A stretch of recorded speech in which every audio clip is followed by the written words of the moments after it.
In the winery. A winery can range in size from a small shed or cellar with a single winemaker through to a vast industrial operation with a team of workers and state-of-the-art equipment.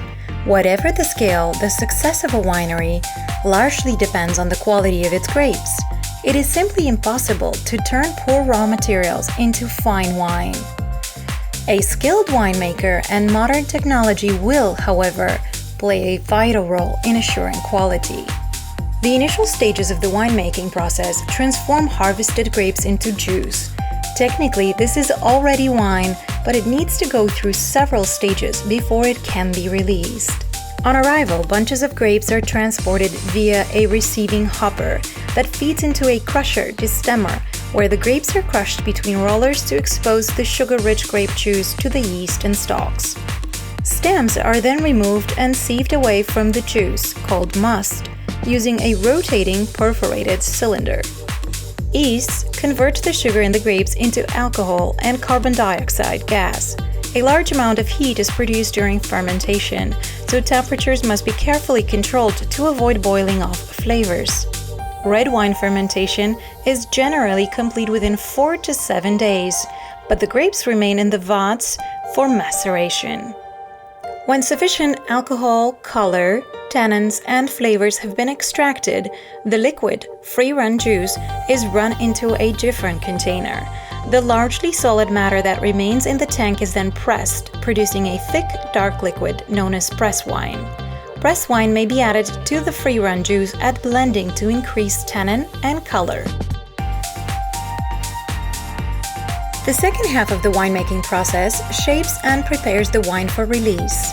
Malolactic fermentation and maturation are essential for many wines, especially reds, helping to soften and enhance the flavors, while filtration and fining ensure that the wine is clear and stable when it is bottled.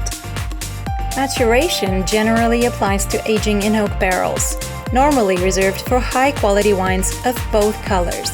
It can take many years. The porous nature of oak barrels encourages a gentle oxidation, which helps to soften tannins and increase complexity of flavors.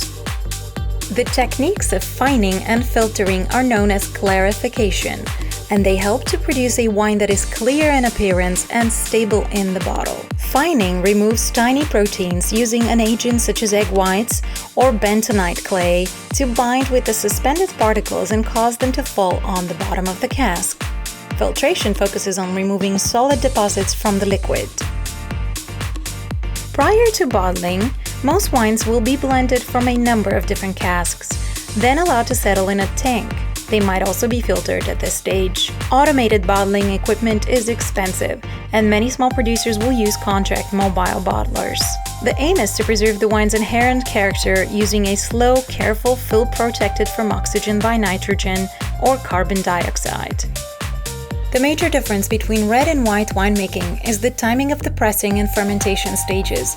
The white wine process is as follows. This stage is optional. Skins are not required for color in white wine, so the grapes are pressed before fermentation.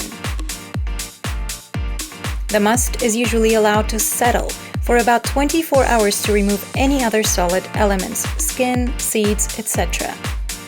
Temperatures are kept lower during fermentation to enhance the delicate fruit flavor, and the process generally lasts longer.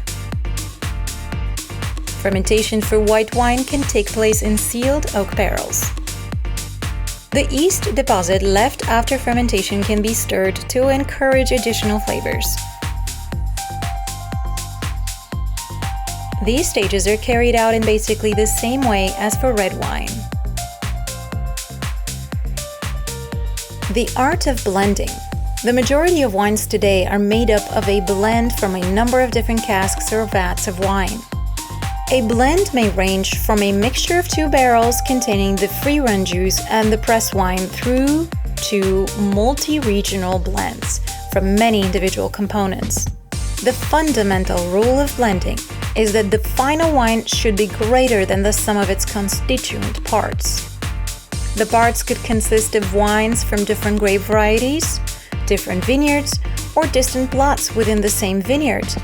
Wines matured with and without oak barrels, different vintages, and other permutations. Blending is an extremely skilled job requiring experience, a fine palate, and the ability to anticipate how different flavors will work in combination. The use of steel versus oak. Oak is a traditional material for barrels, tanks, and other equipment in the winery. But the vast majority of wines produced today are partly or entirely made in stainless steel vats. Airtight, inert, and easy to clean, stainless steel is extremely simple to work with. Modern fermentation vats have built-in cooling mechanisms, allowing temperatures to be carefully controlled. Stainless steel tends to emphasize the bright fruity characteristics of a wine, particularly if the tanks are sealed to exclude oxygen. Because oak is porous, a certain amount of oxidation is inevitable, and this tends to subdue primary fruits, although it can allow more complex flavors to develop. New oak can also impart spicy or vanilla overtones in a wine, and oak chips or staves are sometimes placed in stainless steel tanks to achieve similar characteristics.